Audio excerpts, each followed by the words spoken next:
Outfit पहन के नीचे उतर रही थी वो इंटरव्यूज, तो उन्होंने देखा ये क्यों पहना है, ये नहीं पहनेगा, सिर्फ सलवार कमीज पहनेगा। मैच्योर लड़का या मर्द कभी ऐसे रिएक्ट करेगा? लेकिन वहाँ आपकी सोच कितनी छोटी दिखाई देती है।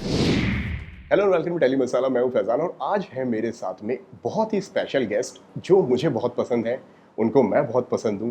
बहुत बेबाक अंदाज वो रखती हैं जब भी इंटरव्यूज देती हैं, जब भी वो बात करती हैं। चाहे आपने उनकी जर्नी भी देखी होगी बिग बॉस के अंदर। जब भी बेबाक का नाम आता है तो हमारे जहन में सिर्फ एक ही नाम आता है, वो है बेबिका। वेलकम बेबिका, कैसी हैं आप? Thank you so much for having me. बताओ यार, क्या लग रहा है अभी, कैसा चल रहा है और लाइफ कैसी चल रही है आपकी अभी? लाइफ ने एक 360 टर्न ले लिया है। I mean I am just living another universe now, in a whole new world. और काफ़ी कुछ एक्साइटिंग हो रहा है, काफ़ी कुछ नया आ रहा है। और अब वापस मुझे अपनी जो प्रोफेशनल बैलेंस था जो पहले भी था, आई मीन डेंटिस्ट्री भी साथ साथ एक्टिंग भी, उस ट्रैक पर वापस सब कुछ जा रहा है। And yeah things are going very well. Life में क्या बदलाव आप देखती हैं, कितना चेंज आ गया है अब? क्योंकि जो बेबिका पहले थी वो बेबिका, अब की बेबिका और तब की बेबिका में क्या फ़र्क आप देखती हैं? Well I would tell you कि I am not a person who changes really easily, और जिसके अंदर हवा भर जाए, I am not that person. तो मैं और ग्राउंडेड हो रही हूँ, मैं और रिस्पॉन्सिबल फील कर रही हूँ। मुझे ऐसा लग रहा है कि अब मेरे ऊपर जिम्मेदारी बढ़ गई है, क्योंकि बहुत सारे लोग they look up to me, they idealise me and they want to see me more. तो ये एक तरह की जिम्मेदारी महसूस हो जाती है, तो स्ट्रेस बढ़ जाता है। तो खुशी भी बहुत होती है कि कहीं और ही पहुंच गए हैं और लोगों का प्यार भी मिल रहा है, रिकग्निशन मिल रहा है। अब रास्ते पे चलते चलते लोग रोक रोक के बोल रहे हैं मुझे आपसे बात करनी है, मुझे आपकी जर्नी बहुत अच्छी लगी, लड़कों को आपने एकदम स्क्रू टाइट करके रखा था। आपने रिसेंटली मेरी स्टोरी देखी होगी, मैंने शेयर की, वो it was a very excited fan who stopped me, not just one, multiple times. तो बाहर निकलो तो हर कोई अपना एक रिव्यू दे रहा है। और अब लोग आते हैं सामने से, प्रेस करते हैं यार कि मुझे तुम्हारी जर्नी बहुत पसंद आई। मैं रिसेंटली मैं एक वीडियो देख रहा था आपका, जिसमें कोई आते हैं आपको बाकायदा बताते हैं, प्रेस करते हैं। और अच्छा ये लगता है कि ये रियलिटी है कि असल में हमारे बारे में जो रिव्यू और लोगों का जो पर्सपेक्टिव है वो ये है। लेकिन जो सोशल मीडिया पे आप देखते हैं वो सच नहीं है। तो अब रियलाइज हो रहा है कि भाई सोशल मीडिया एक ढकोसला है।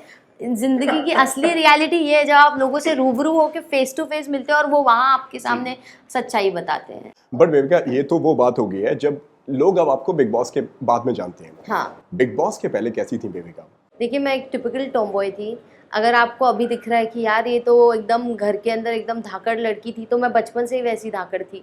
तो मैं अपनी स्कूल की फीमेल फुटबॉल टीम की कैप्टन थी और वो फुटबॉल टीम ही मैंने शुरू की थी। आप समझ सकते हैं कि मैं एक रेवोल्यूशन शुरू करने वाली लड़की रही हूँ। पढ़ाई में बहुत अच्छी थी तो डॉक्टर भी बन गई कि, और मैं अपनी एकेडमिक्स को ओवरलुक नहीं करना चाहती थी क्योंकि मेरे पेरेंट्स फिर डिसअपॉइंट हो जाते हैं। तो अपने घर की भीड़ में अपना नाम बनाने में ही मुझे इतनी मेहनत लगी है। आप सोचिए अब दुनिया की भीड़ में अपना नाम बनाने में और कितनी कसरत, मेहनत और हार्डवर्क लगने वाला है। तो यही जर्नी रही है मेरी। और बिग बॉस के घर में ऑफ कोर्स आपके ज़्यादा एग्रेवेटेड एग्रेसिव साइड्स निकल कर आते हैं। मेरे ही नहीं, सबके आते हैं। कहा जाता था कि बेबिका इज़ एग्रेसिव, बट मुझे घर में बाकी सब भी अपनी अपनी जगह अपने अपने हिसाब से एग्रेसिव लगते ही थे। तो होता है यार। तो बट उसके बियॉन्ड अब जो है, all thanks to the platform, like I am really grateful to the Bigg Boss platform कि उन्होंने मुझे इतनी बड़ी अपॉर्चुनिटी दी, मुझे वर्ल्ड रिकग्निशन दिया है। सिर्फ इंडिया ही नहीं, there are people all across the globe who are calling my father and saying कि कमाल कर गई आपकी बेटी। And this is what I have earned. वो फीलिंग कब थी, क्या फीलिंग थी जब आपको मालूम पड़ा कि जिस तरीके से आपने बताया कि पापा भी जो है ना आपके, उनका भी सपोर्ट आपके प्रति अलग है। जब वो घर के अंदर आए थे, जब बिग बॉस के घर के अंदर आए थे, तो उन्होंने आपको बहुत प्रेज किया। और कई बार हमने आपको घर के अंदर भी देखा, वहाँ पे काफ़ी इमोशन हो जाती थी आप जब भी पापा के बारे में बात किया करती थी। सो ऑफकोर्स मेरे पापा खुद एक वर्ल्ड रिनाउंड बहुत ही उम्दा ज्योतिष हैं। वो एक एस्ट्रोलॉजर, फेस रीडर हैं। और उनके वो गुण मुझ में भी हैं और ब्लेस्ड हूँ मैं उनके इस टैलेंट से। तो मेरे लिए मेरे फादर सब कुछ है, मेरी मम्मा सब कुछ है, मेरी फैमिली बहुत, it's very close to my heart and very super precious. और बुरा भी लग रहा है क्योंकि अब दुबई जा रही हूँ और अकेली पड़ जाऊँगी। टू बी वेरी ऑनेस्ट, मैं खुद भी अंदर से ज़्यादा खुश नहीं हूँ। बट जैसे ही मेरी ड्यूटीज़ ख़त्म हो जाएगी तो maybe I will think of returning back to India if things fall in place. But even if I come back to Mumbai, आप मुझे देखेंगे कि मेरा अपना एक डेंटल सेक्टर चलता रहेगा। मैं कभी बैठने नहीं वाली घर, क्योंकि मैं वो टिपिकल एक्टर लाइफ नहीं जी सकती हूँ। इससे पहले मैं जो लाइफ जीती थी। मैं घर बैठ के 10 दिन काम का इंतज़ार करो, 4 दिन काम का इंतज़ार करो, काम करो, फिर घर बैठो और इंतज़ार करो। मैं ऐसी ज़िंदगी नहीं जी सकती। मुझे हर दिन उठना है, कुछ कंस्ट्रक्टिव, कुछ प्रोडक्टिव, कुछ रॉक सॉलिड करना है। So this is the kind of balance I always but maintain. लेकिन ऐसा हुआ है कभी आपका कि जिस तरीके से आपने बताया कि मेरे साथ में यार ऐसा भी रहा है कि पहले मैं उठी हूँ, फिर मैंने ब्रेक लिया है, फिर मैंने काम का फिर वेट किया है, ऐसा हुआ है कभी रियल लाइफ में? कुछ बताना चाहेंगे इसके बारे में आप? नहीं, क्योंकि लोगों की नज़रों में when you look at an actor, वो कहते हैं कि जब तक आप स्क्रीन पे नहीं दिखते वही काम होता है। बट मेरे हिसाब से वैसा नहीं है। मेरी लाइफ में मैं रोज़ाना क्लिनिक्स जाती थी, रोज़ाना शूट भी करती थी। ऐसे दिन आते थे मैं सुबह क्लिनिक पूरा कंप्लीट करके शाम को शूट पे जाती थी, या दिन भर शूटिंग करके क्लिनिक वापस शाम को जाती थी। तो मुझे तो एक्सेसिव काम करने की आदत है। मैं ओवरलोडेड हूँ विथ वर्क। तो आई विश ऐसा दिन आए जब मैं वेली बैठूँ और मुझे थोड़ा आराम मिले। किसने सबसे ज़्यादा सपोर्ट किया आपकी इस जर्नी के अंदर, बचपन से लेके अब तक? कौन आपके साथ में सपोर्ट सिस्टम बनकर खड़ा रहा है? पापा बहुत ऑर्थोडॉक्स है, वो बहुत ओल्ड स्कूल हैं, और जात पात और कम्युनिटी इन सब के बैरियर्स में भी उलझे रहते हैं, बट उसके बावजूद ही लिटरली स्टूड ऐसे है? Out of line. हाँ, बहुत है। अभी भी मैं ये आउटफिट पहन के नीचे उतर रही थी फॉर इंटरव्यूज, तो उन्होंने देखा ये क्यों पहना है, ये नहीं पहनेगा, सिर्फ सलवार कमीज पहनने का। This is actually something my father pushes on me. Yeah. सिर्फ सलवार कमीज पहन के ही घर से बाहर निकलो, अभी भी। आई एम नॉट किडिंग। बट कभी आप लोग कैसे आर्ग्यूमेंट हुए हैं कभी इस चीज को लेके कि पापा मैं एक्टर हूँ, मुझे एक्टिंग करनी है, मेरा प्रोफेशन है ये? ऑफ कोर्स होते हैं। मैं समझा के थक जाती हूँ। मेरे अलावा पूरी दुनिया समझाने बैठ जाती है उनको कि आप अपनी बेटी पे बहुत प्रेशर डाल देते हो, आप बहुत उसको रेस्ट्रिक्ट कर रहे हो, ऐसा मत कीजिए, she is very talented, let her be, let her go. काफ़ी लोग पॉजिटिविटी भी फैलाते हैं, काफ़ी लोग नेगेटिविटी भी मौके पे चौका मारते हैं। स्पेशली कम्युनिटी के लोग होते हैं, या नेबर्स होते हैं कि अरे अच्छा हो रहा है, इसको दबाए रख रहे हैं और दबा दो, आगे ना बढ़े। बट कभी कभी ऐसा हुआ है कि मतलब कि आप बहुत ज्यादा उस वक्त इमोशनल हो गई हो, या बहुत ज्यादा आपका दिल भराया हो यार कि मेरे सपने हैं, मैं अपनी सारी चीजें करना चाहती हूँ, होता है पापा यार। मैं आपसे प्यार करती हूँ, आपकी हर बात मानने को तैयार हूँ? बचपन में बहुत रोई हूँ, बहुत कोना रोई हो। पकड़ पकड़ के, क्योंकि अकेला ही बोलना पड़ता है, घर में और कोई बोलता नहीं था। मेरी सिस्टर्स भी बहुत ऑर्थोडॉक्स थी, तो वो लोग तो बॉदर भी नहीं करती थी, तो वो लोग आके सपोर्ट भी नहीं करती थी कि चल तेरे लिए हम बात करेंगे या कुछ। तो कोई आता ही नहीं था। अकेले ही घर में भी अकेली लड़ी हूँ, बिग बॉस के घर में भी अकेली लड़ी हूँ। हम जिंदगी में थोड़ा अकेला रहना है, बट इससे सीखा बहुत है मैंने। You get to learn to be strong, and मैंने अपने घर में एक रेवोल्यूशन सेट कर दिया है। I have literally moulded my father into a modern day sensible outlook. तो इस बात का भी नाज है मुझे, तो I am setting things up. और उस वक्त मम्मी का क्या बिहेवियर हुआ करता था? मम्मी कैसी हुआ करती थी? पापा की साइड लिया करती थी या आपकी साइड लिया करती थी? मम्मी मेरी साइड कभी नहीं लेती थी। शी वॉज मैडली बेबी का इन पापा लव सही विद कह रहे माई। हैं। हाँ, तो मम्मा भी नहीं देते थे, ब्रदर भी नहीं देते थे, बहनें भी नहीं देती थी, फ्रेंड्स भी compete करने लग जाते थे, कॉलेज स्कूल वाले, वो भी सपोर्ट सिस्टम ज़्यादा नहीं देते थे। अब सब लोग सपोर्ट दे रहे हैं। अब सबका सपोर्ट आता है? अब सपोर्ट ही सपोर्ट आता है, प्यार ही प्यार आता है। पता नहीं तब क्या हो गया था, अब क्या हो गया है, बट जो भी हो, they are praising, they are in love. उनको लोगों से इतना अप्रिसिएशन सुनने में मिलता है। जब लोग आके मेरी इतनी उनके सामने तारीफ करते हैं तो वो और ओवरवेलम होते हैं। और बट लेकिन कहीं ना कहीं आप ऐसी एक बात मानती हैं कि लोगों का ऐसा कहना है, ऐसा मानना भी है कि सफलता जो होती है ना, वो लोगों को मतलब वो रिश्तेदार आपके जब उस वक्त बनने लगते हैं जो आपको जानते भी नहीं थे। ट्रू, बट मैं ऐसी हूँ ना, मैं अपना सर्कल बहुत फिल्टर्ड रखती हूँ। मुझे सबको लेके चलो और सबके दिल में एक जगह बना के, एक फॉल्स नरेटिव बना के चलने में इंटरेस्ट नहीं है। मैं सिलेक्टिव हूँ, मैं चुनती हूँ। आपने देखा होगा मेरा नेचर, मैं सोच समझ के अपनी संगत चुनती हूँ, क्योंकि आप जो संगत चुनते हो आप वही बन जाते हो। और इसी वजह से मैं वही बनना चाहती हूँ जो मैंने संगत चुनी है। तो आप देख सकते हैं मेरा दिल इतना क्लोजली कनेक्ट हुआ with Pooja ma'am, because I want to be like her. Yeah. With Cyrus sir, because I was attracted to his personality. I look up to them. These are personalities I look up to. तो ये रिश्तेदार जो आके आपके दोस्त या वापस से आपसे कनेक्ट भी करना चाहते हैं, जब बुरे वक्त में आप लोग नहीं थे, अब अच्छे वक्त में आके आप क्या ही जता रहे हो। उस वक्त किसने सबसे ज्यादा दिल दुखाया है आपका? देखिए, आपके अपने सबसे ज़्यादा आपका दिल दुखाते हैं, और आज भी वही है, क्योंकि आपको पराये लोगों के कमेंट्स सुन के फ़र्क नहीं पड़ता, बट अपनों के मुंह से सुन के सबसे ज़्यादा घाव अपनों के चुभते हैं। Quoted by Priyanka Chopra from Bajirao Mastani. So it's too much of drama when you speak to me, I am really sorry. No, it's okay. तो ये हमारी अनफिल्टर्ड बातें हैं, आप जो चाहो वो बात कर सकते हैं। हाँ, तो जब आपके अपने ही आपको कुछ बात सुना देना, तो वही सबसे ज़्यादा हर्टफुल होता है। सबसे बड़े दुश्मन जो होते हैं वो अपने होते हैं। दुश्मन नहीं होते, सबसे ज़्यादा सेंसिटिव कॉर्नर उनका होता है।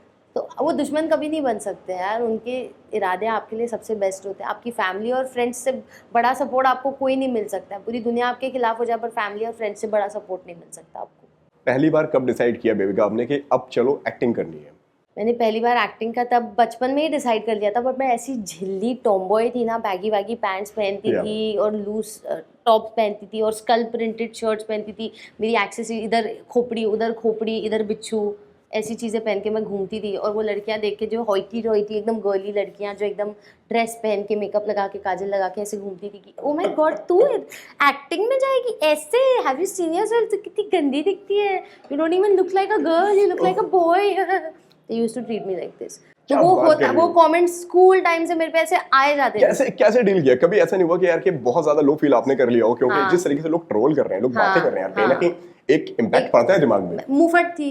तो मैं आपको बताऊं मैं मुफट क्यों, क्योंकि जब कोई आपको कुछ बहुत नेगेटिव और टॉक्सिक बोलता है ना, तुरंत आप बोल देते हैं ना, दिल हल्का हो जाता है, हाँ हो गया। तो वो दिल में रह नहीं जाता and you can move on. लेकिन कोई कुछ बोल देना और वो अटक जाता है ना, and it's still in your mind और your heart and it just hurts you and you say nothing, you be the bigger person all the time, you be like ठीक है मैं बर्दाश्त। उससे आप अपने आप को ज्यादा हर्ट करते हो। Even in the Bigg boss house अगर कोई मुझे कुछ बोल दे, मैं फट करके तुरंत हाजिर जवाब ही देती थी। फिर मुझे अच्छा, तो मतलब बचपन से बेबिका वैसे ही हाजिर थी जवाब कि भाई तुम करो तो मुझे छेड़ो, फिर मैं तुम्हें दिखाती हूँ बेबिका क्या मुझे है। तुम इतना करो मैं इतना कर दूंगी, मैं ऐसी थी बचपन से ही। तो बस छेड़ के दिखा मुझे। फिर तो लोग डरते होंगे आपसे कि भाई लंबे रोज से।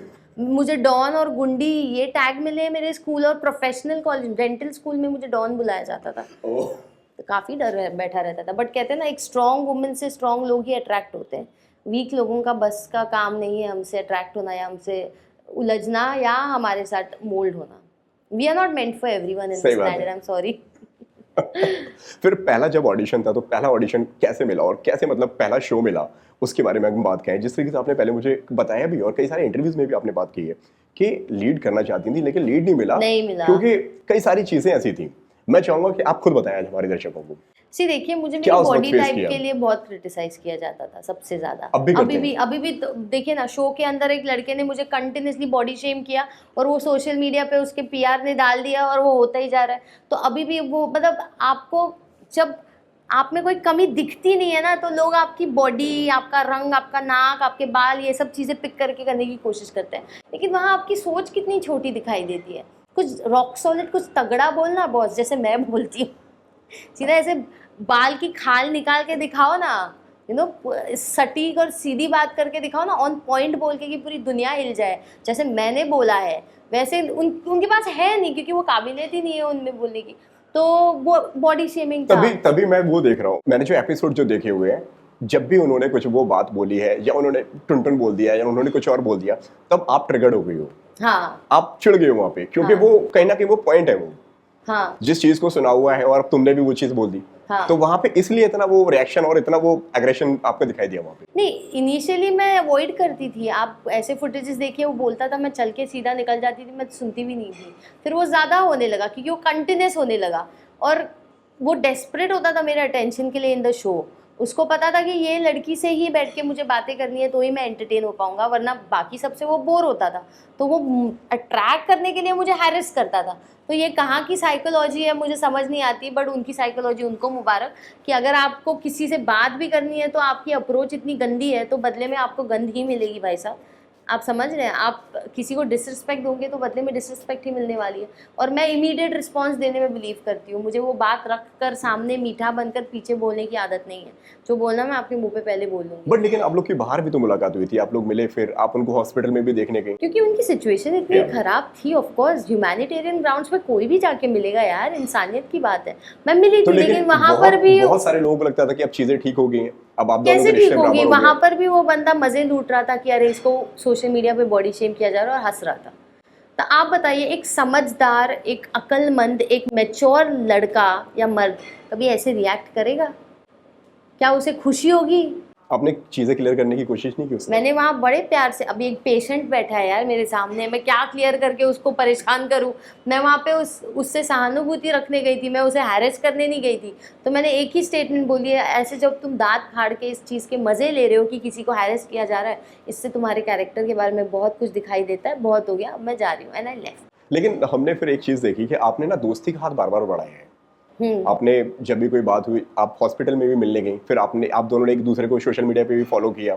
फिर नहीं, कई बार जब उनके साथ में कुछ ऐसी चीजें हुई, जब उनके घर में तोड़फोड़ हो गई थी एक वक्त में, हाँ, मुझे फैंस घुस अच्छा गए नहीं थे, लगा तो था। आपने वहां पे भी उनके लिए आवाज उठाई जी, थी। Because I was going through this harassment या बिकॉज मैं सोशल मीडिया पे ये unnecessary negativity and all face कर रही थी, और मैंने देखा कि बाकी लोग भी गुजर रहे हैं, and I felt bad for Abhishek as well because I met his mother in the house and she was such a kind good lady to me. His mother was always at the best behaviour, तो मुझे बुरा लग रहा था। तो तब मैंने, I wouldn't say दोस्ती का हाथ, बट मेरे लिए एक अनजान इंसान के लिए भी मैं स्टैंड ले लूँगी, एक स्ट्रेंजर के लिए भी, जब मुझे लगता है कुछ गलत हो रहा है, तो I took a stand when it was needed. But लेकिन क्या लगा कि अब किससे मिलकर फिर बिग बॉस के बाद में ऐसा लगा कि यार कि इसके साथ में ना मेरे रिश्ते कभी ना अच्छे थे ना कभी हो पाएंगे, कभी आपने कभी See, ऐसे बैठ अभिषेक के एंड मनीषा या के साथ मुझे नहीं लगता है कि मैं कभी भी ठीक हो पाएंगे? नहीं हो पाएगा, क्योंकि वो बहुत अगली हो चुका है। मैं उनके लिए कितना भी साफ मन रख के अच्छा भी करना चाहूँ या अच्छा बोलना भी चाहूँ या उनके लिए स्टैंड भी लेना चाहूँ, बट कोई खास घूम रीजन फिर मानती के है आप इसका? मुझे नहीं पता, वो उनको ही पता होगा, और मुझे इंटरेस्ट भी नहीं है, क्योंकि ऑलरेडी मेरे पास यार इतने दोस्ती सारे, में कर लिया जाता है, एक बार फोन वोन कर लिया जाता है, बातचीत कर ली जाती मुझे है। कोई इंटरेस्ट, क्योंकि मैं I am busy calling my real friends, I am busy calling people who actually love me, which is Pooja ma'am, Jad, Avinash, Falak, and then Cyrus sir, and there are a set of more friends that I've made after the house, and they're just people from a different universe, from a different league, and I love spending time with them. तो मुझे, मैंने जैसे कि कहा, मैं उनको दोस्त बनाती हूँ जिनकी तरह मैं बनना चाहती हूँ।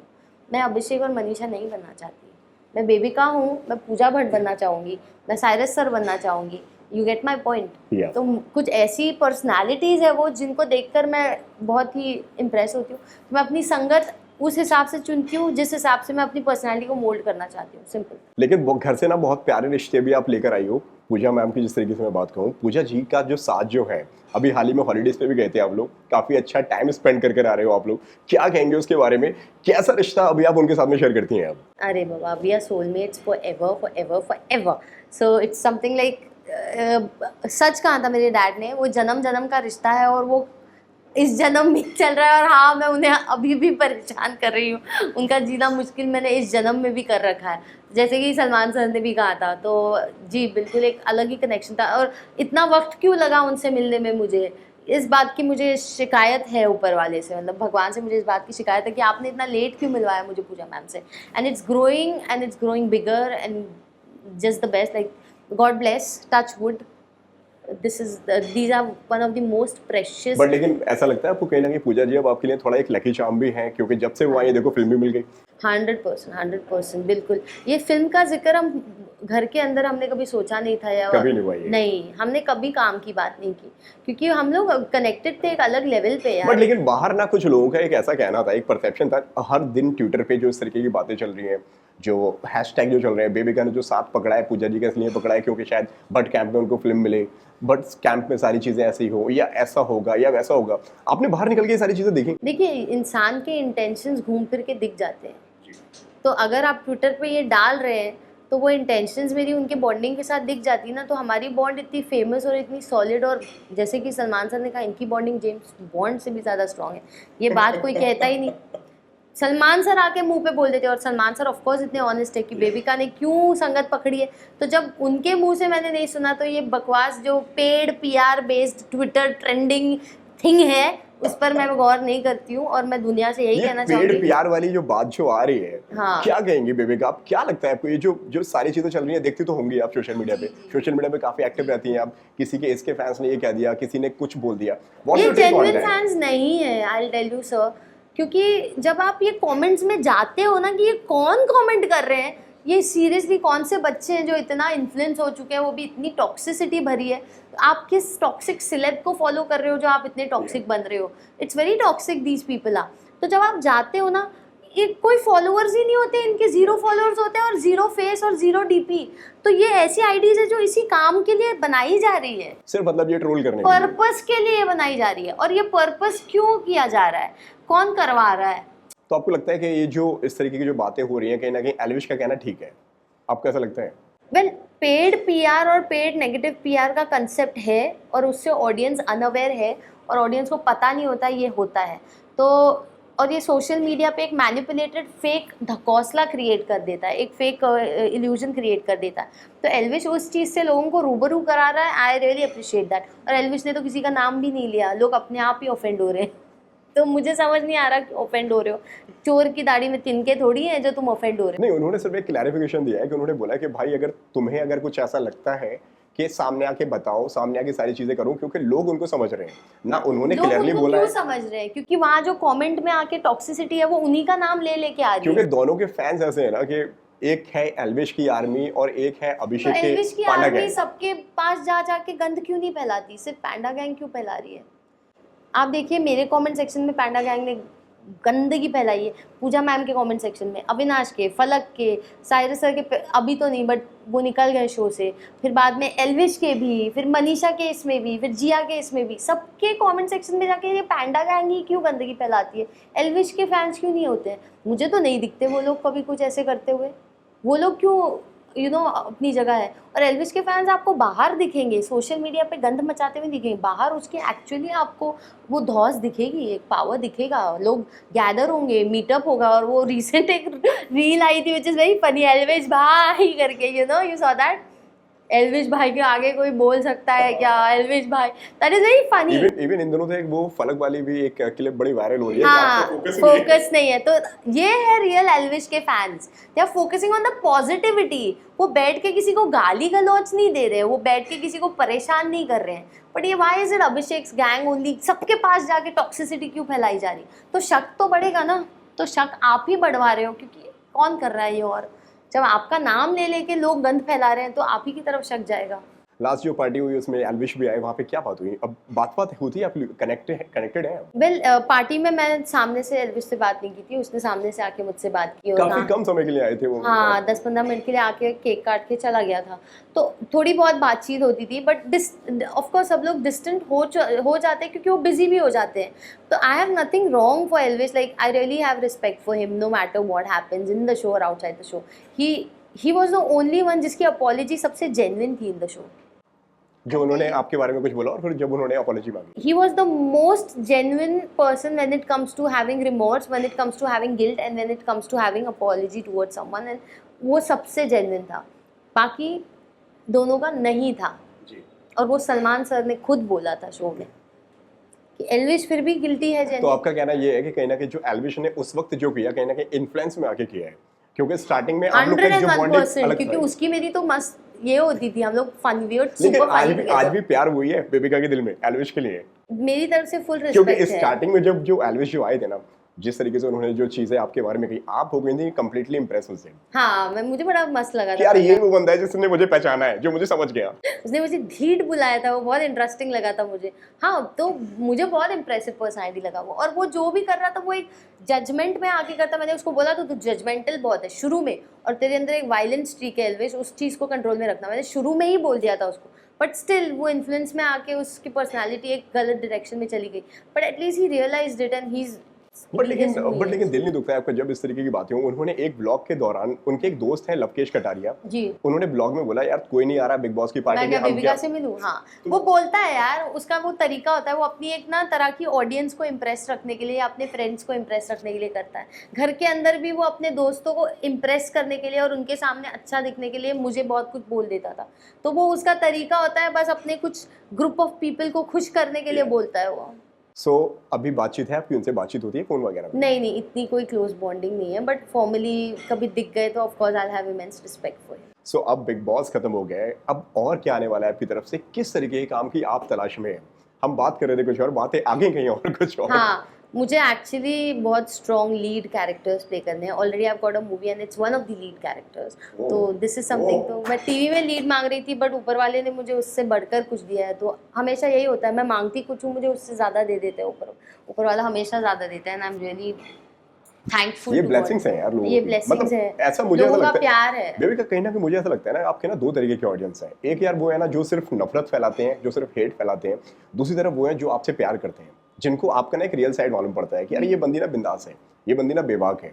जिस तरीके से मैंने भी अपने स्टार्टिंग में इंट्रो में भी बोला कि यार कि इनको ना सिर्फ इसलिए याद रखा जाएगा क्योंकि ये बेबाक थी अपने सीजन के अंदर। बिल्कुल बिल्कुल ऑनेस्ट थी, बेबाक थी, जो था वो सामने थी, डायरेक्ट थी और सबसे रियल थी घर में।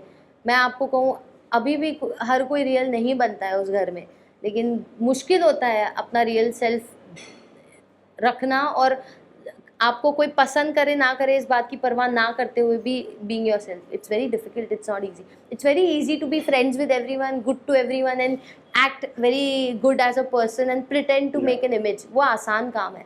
मुश्किल काम है being yourself and truly loving yourself. तो that is what I did. तो मुझे कैरेक्टर्स भी मेरे लिए वैसे चाहिए which can resonate my personality and which is also opposite of my personality, ताकि मैं थोड़ा चैलेंजिंग कैरेक्टर्स भी करूँ। तो this is what I look for. I really want to make my mark in Bollywood and southern industry. I am a huge fan of south cinema, और एक एक Rajni sir से लेकर नागार्जुन सर से लेकर अल्लू अर्जुन, सबके मैं मूवीज़ देखती रही हूँ बचपन से। तो मुझे सीरियसली उस तरफ भी जाने का मन करता है। पूजा जी कितना गाइड करती हैं इसमें कि यार कि बेबी का ये चुनो, ये तुम्हारे लिए ठीक है, ये जो है ये तुम्हारे लिए वो ठीक मेरे नहीं है। हर डिसीजंस लेते हैं। मेरे डैड रोज फोन पे बातें होती हैं। ऑफ कोर्स यस, मेरे डैड ने ऑलरेडी पूजा मैम को कहा है कि बेबी का कन्यादान आप करेंगे, और मैम ने मुझे कहा है तुम्हारी लाइफ में जो भी लड़का आएगा उसको इस फिल्टर से गुजरना पड़ेगा, you better tell me who is there who is not, इस अप्रूवल के बिना वो तुम्हारी लाइफ में नहीं आ सकता है। This is a fact which she has told me, and she is someone who is well उन्होंने, पापा ने तो दिल की बात कह दी है, पूजा जी ने भी बोल दी है ये बात। अब लेकिन लोग जानना चाहते हैं अब बेबिका का क्या प्लान है, बेबिका कब रियल लाइफ में अपना पार्टनर ढूंढेंगी, कब वो शादी करेंगी, और शादी करेंगे तो शादी क्या होगी, अरेंज या love marriage? You know what, जब मैं विक्रम सर के ऑफिस गई थी, मेरी फेस रीडिंग कर ली उन्होंने, बैठ के मेरी कुंडली देखी अपने फ़ोन में, और मैं उनकी फेस रीडिंग कर रही थी। मैंने हार्डली उनको 5 से 6 पॉइंट बोले होंगे, उन्होंने बैठ के मुझे 20 पॉइंट बोल दिए मेरे बारे में। तो ज़िंदगी में पहली बार किसी ने मेरी फेस रीडिंग और मेरी कुंडली देखी, और मैं क्या बोला एक्साइट हो गई। उन्होंने? क्या बोला उन्होंने? बहुत कुछ बोला, मैं इतना डिस्क्लोज नहीं कर सकती ऑफ कोर्स, बट अच्छा भी था, बुरा भी था। अच्छी बातें तो बोल देनी चाहिए, मुझे ऐसा लगता है। मैंने ना लाइफ में हमेशा बेबिका, मैंने ना लाइफ में हमेशा ये चीज़ सीखी है, हम ना बुरा बहुत जल्दी बोल देते हैं, अच्छी चीज़ें हम बोलने में अक्सर रुक जाते हैं। मतलब कि यार ये बोलना नहीं चाहिए, लोगों को लगेगा कि बटरिंग कर रहा है, लोगों को ऐसा लग रहा है। लेकिन मेरा मानना ऐसा है ना कि अच्छा आ रहा है ना, बोल दो यार मुंह पे। तो उन्होंने यही कहा कि फ्रॉम द एज ऑफ 28 मेरा अच्छा टाइम शुरू हो चुका होगा, और वो आने वाले 10-15 साल तक अच्छा रहेगा। फिर in my 50s I will have the most amazing time of my career as well, and I have immense fame and immense glory in this stream. और उन्होंने मुझसे कहा कि 2020 एक ईयर बताया, 2028 तक तुम अपने फाइनेंसेस खुद हैंडल मत करना, यूल मेस अप। तो मेक श्योर तुम अपने फाइनेंसेस। नॉलेज है उनको, उन्होंने कुंडली पढ़ी यार अच्छे से। This is one talent which people are not aware of. Vikram sir can read people's कुंडली and he can speak a lot, he is a mastermind. तो उस वक्त लगा नहीं आपको यार क्या ना, मेरे पास तो एक पापा थे जो देखा करते थे, अब एक आप इतने डिटेल में बता दिया आपने। बहुत अच्छा लगा मुझे उनसे मिलके, and I really want to meet him again, but he is busy. आप क्या बता कर आए उन्हें? हाँ, आप क्या बता कर आए उन्हें? आपकी क्या बातें हुई उनसे? यही सब हुई। तो आपने भी बता दिया उनके बारे में। हाँ। उनके बारे में तो बहुत कुछ बताया मैंने, उनके अपकमिंग हेल्थ इश्यूज के बारे में बताया, प्रोग्रेस और फेथ और फाइनेंस सब बताया। तो every detail I said, I just looked at him and I felt like this is a mastermind, this is a mastermind man. एक वो यहाँ पर जो है ना उनके, वो एक दूसरा ब्रह्मास्त्र है। Very brainy, very brainy. So Bebika क्या कहना चाहेंगी? लगता है कहीं ना कहीं कि यार कि लाइफ में ना मेहनत करना कभी छोड़ना नहीं चाहिए, फल उसका हमेशा मिलता ही मिलता है। जितने भी आपने रिजेक्शंस देखे हैं, जितने भी आपने स्ट्रगल्स देखे हैं, जितने आपने कमेंट्स सुने हैं, अब फाइनली उनका फल मिल रहा है। बिल्कुल बिल्कुल। और मुझे बहुत अंडर एस्टिमेट बहुत किया गया है मेरी लाइफ में, और मैंने ये रियलाइज किया है कि जब कोई आपको आप जितनी बार ये बोलते हो ना, मैं आपकी आंखों में देख पाता हूँ। मैं हर्ट, हाँ, I get very hurted when people don't see what I see in my self. But अब मैंने ना, I have started moving past that, because if you have that self believe, भीड़ में अगर 2 लोग आपको अंडर एस्टिमेट कर रहे हैं तो 10 लोग आपको ज़रूर आपके अंदर की काबिलियत देखेंगे। तो इतने बड़े प्लेटफॉर्म ने, बिग बॉस जैसे प्लेटफॉर्म ने अगर मुझ में वो काबिलियत देखी, तो उससे ज़्यादा और क्या चाहिए। बस अपने आप को सही लोगों से सराउंड कीजिए ताकि वो आपको सही ढंग से परखें। बट लेकिन बेबिका कभी लोगों ने ऐसा नहीं बोला आपको कि यार इसके तो पापा बहुत बड़े एस्ट्रोलॉजर हैं? ये उसके सपोर्ट से आई है बिग बॉस के अंदर, या कुछ इस तरीके के ये वो, क्योंकि See, उनके कॉन्टैक्ट्स भी बहुत ज्यादा है, इवन वो सब आई कुछ टेल जानते यू हैं इंडस्ट्री ऑनेस्टली, में। मेरे डैड के कॉन्टैक्ट्स नहीं है ज़्यादा। वो बस एक एस्ट्रोलॉजर है। वो मुश्किल से 10 सालों में एक बार किसी से मिल के उनकी रीडिंग्स करके चले जाते हैं। और लोग इतना एस्ट्रोलॉजर्स को अपने घर या अपने काम के लिए नहीं बुलाते हैं जितना लोग समझते हैं। नहीं है उनके इतने कॉन्टैक्ट्स। और बिग बॉस में मेरे डैड कम्प्लीटली अनअवेयर थे कि मैं जा रही हूँ। खुद सलमान सर ने फिनाले वाले दिन बोला, बेबी का किसी के इन्फ्लुएंस पे नहीं आई है, वो अपने बल पे शो में आई है। तो जब सलमान सर बोल चुके हैं, उनको पूरी क्रिएटिव टीम ने सच्चाई बताई है, तो उससे बियॉन्ड मैं क्या ही करूँ। तो सही लोगों से आपको सही बात पता चलती है, तो ये 10 गलत बात करने वाले लोगों पे मैं गौर नहीं करती हूँ। एंड ऑफ कोर्स शो के अंदर कुछ जेलिसी स्ट्राइक होती है या लोगों को इनसिक्योरिटीज़ होती है, उसमें आके वो बोलते हैं। अपनी इनसिक्योरिटी छुपाने के लिए वो आप पे उंगली उठाते हैं, कॉन्टैक्ट्स बोलते हैं, बॉडी शेम करते हैं। You don't have to focus on that. Who are they? They hold no place in my life anymore. So why would I care? Screw you. अब जब पुराने को एक्टर्स से मिलती हैं आप या उनसे बात करती हैं, तो क्या रिस्पॉन्स होता है उनका? किस तरीके से अब क्या होता है, मतलब किस तरीके से बातें होती हैं, किस तरीके की चीज़ें होती हैं, और वो आपको फ़ोन करते हो तो क्या कहना चाहेंगे उसके ऊपर आप? पुराने कॉन्टैक्ट्स एक्चुअली मैं नहीं बात करती हूँ उन लोगों से। भाग्यलक्ष्मी के किसी को एक्टर्स के साथ में टच में है? हाँ हाँ, कुछ जो जिनके साथ मेरी बहुत अच्छी बॉन्डिंग थी उनसे मैं बात करती हूँ एंड आई शेयर। उनमें उनमें कितना बदलाव देखती हैं आप बिग बॉस करने के बाद में? वो हिल चुके हैं। वो पूरी तरह से हिल चुके हैं कि Bebika has gone somewhere and they are proud of me. The loved ones of mine who really appreciated and liked me, they are really proud of me. That's what I can see. Rishi और ऐश्वर्या से मेरी बात नहीं हुई है, but अमन से हुई, और बलविंदर का जो कैरेक्टर प्ले कर रहे हैं उनसे हुई, और उदय टीकेकर सर से हुई, दादी से हुई। क्या फीडबैक दिया उन लोग ने अभी? They are happy, they are very happy. You did. यार तुम्हारा ग्राफ। हाँ, but I will tell you, दुनिया का हर इंसान बिग बॉस में जाना चाहता है। दुनिया का हर इंसान बिग बॉस में जाना चाहता है। बाबा पागल क्रेज है बिग बॉस का, ये देखा है मैंने। तो जब आप जाके कुछ कर निकलते हो ना, तो उनको थोड़ा लगता है बट लेकिन जाना तो चाहते हैं, लेकिन एक तरफ प्रॉस होते हैं, एक तरफ कॉन्स होते हैं। लोगों को ऐसा मानना है कि यार कि बिग बॉस से कहीं ना एक उनकी इमेज पे फर्क पड़ जाता है, इमेज बदल जाती है। इवन आपने भी अपने पुराने कई इंटरव्यूज में ये बात कही है, कहीं ना कहीं मुझे ना लोगों ने यार बहुत नेगेटिव लेना शुरू कर दिया है। आई am not that kind of person. मैं पर्सन नहीं हूँ, वैसे इंसान नहीं हूँ। इवन मैं भी आपके साथ में अभी बैठा हुआ हूँ, तो मुझे मालूम पड़ रहा है कि जो बेबिका हम जो देखा करते थे वो बेबिका नहीं थी। शायद वो घर का ना जो माहौल जो वैसा होता था वो वैसा करवा देता था। वो सिचुएशंस वैसी बन जाया करती थी कि लड़ाइयाँ हो जाएं। बिल्कुल। तो जैसा कि मैंने आपको कहा, मैं सोशल मीडिया के धकौसले में नहीं जीना पसंद करती हूँ। मैं ग्राउंड रियलिटी में जाती हूँ, मैं बाहर जाती हूँ, मैं लोगों के मुंह पे उनके सामने आके खड़ी होती हूँ। बोलो मेरे बारे में, बोलो आपको क्या लगता है मेरे बारे में। और तब जो मिलता है ना, वो असलियत है, और वो असलियत सुन के मैं बहुत खुश हो जाती हूँ। तो मुझे नहीं, मन भर जाता है वहाँ पे। अरे दिल खुश हो जाता है, क्योंकि ये सच्चाई सुनने के लिए मैं कर रही हूँ ज़िंदगी में जो कर रही हूँ। उस घटिया मैनिपुलेटेड फेक पोर्ट्रेयल और फॉल्स नरेटिव के लिए मैं नहीं जीती हूँ जो सोशल मीडिया पे दिखता है। तो आप सब भी सोशल मीडिया से बाहर निकलिए, उसके बियॉन्ड एक बहुत बहुत बड़ी ज़िंदगी है, और बहुत बड़ा ऑडियंस है, और बहुत बड़ी रियलिटी है। तो उसमें जीना शुरू कीजिए, आप अपने आप समझ जाओगे कि भाई क्या हो रहा है, and you will be very happy. Well बेबिका, मैं तो यार यही बोलूंगा कि आपको ना एक बार दोस्ती का हाथ बढ़ाना चाहिए, सबसे ना बात करना चाहिए, चाहे एलवेश हो या अभिषेक हो। देखिए मेरे घर में सबसे चाहे ज्यादा मनीषा दोस्त हो, हैं, क्योंकि बहुत अच्छा बॉन्ड लगता था आप लोगों का। But I tell you honestly, Abhishek और मनीषा ही आपस में दोस्त है, बाकी कोई नहीं है। मैं सबसे दोस्त हूँ और सब मुझसे दोस्त है, सब मुझे पसंद करते हैं। Even Elvish is friends with me, he is not got issues with me. Z है, अविनाश है, फलक है, फिर पूजा मैम है, साइरस है, इतने सारे लोग ऑलरेडी हैं और उनसे इतना दोस्ती मिल रही है। इतने दोस्त होने के बावजूद और दोस्ती करती फिरूँ मैं, क्यों? मुझे सही लोग मिल चुके हैं, मैं क्यों लेकिन क्यों नेगेटिविटी को बढ़ाना है यार, खत्म करते हैं ना। बात नेगेटिविटी बढ़ाने की बात नहीं है, लेकिन मुझे जहाँ पे एक सेंस ऑफ पॉजिटिविटी दिखेगी मैं वहाँ जाऊँगी ना जी। मुझे जब पता है सामने वाले इंसान के दिल में मेरे लिए डिसरिस्पेक्ट है, उन्होंने मुझे इल ट्रीट किया है, और वो इल ट्रीटमेंट, और वो बातें मुझे लगता है कि शायद अब वो हमेशा आपके दिल में रह जाएंगी। सबके दिल में रह जाती है। मैं इंसान हूँ, लोग भले ही आके मुझे प्रवचन झाड़े, अरे ऐसा नहीं करो, अरे माफ़ कर दो, अरे ये कर दो। तुम खुद बैठ के करोगे किसी को माफ़ जब तुम्हारे साथ ऐसा होगा? प्लीज़, मुश्किल होता है यार। Nobody wants to let go. और मुझे नहीं रखना है किसी के साथ कांटेक्ट जिनके साथ मुझे एक सेंस ऑफ ट्रस्ट और पॉजिटिविटी फील नहीं होती, तो इट्स ओके। बहुत अच्छा लगता है आपसे बात करके, हमेशा आपकी एक एक बात कही हुई, और ये आज दर्शकों को भी आपका एक अलग साइड देखने को मिलेगा हमारे इंटरव्यू में। Thank you so much, and I hope आपको भी अच्छा लगा उनसे बात करके। बिल्कुल बिल्कुल। आप सबके लिए मैं यही कहना चाहूँगी कि आपका ऐसे ही प्यार हम पे बरसाते रहिए, and God bless you all. जाते जाते कोई मैसेज देना चाहेंगे आप बेबिका के फैंस से?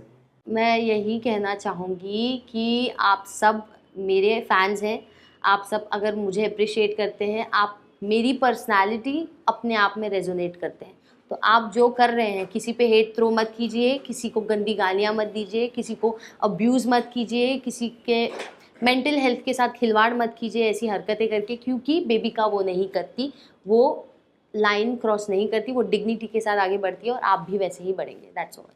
थैंक यू सो मच बेबिका हमसे बात करने के लिए। Thank you for your time. Hey guys, this is Bebika Dhurve and you're watching me on Tele Masala.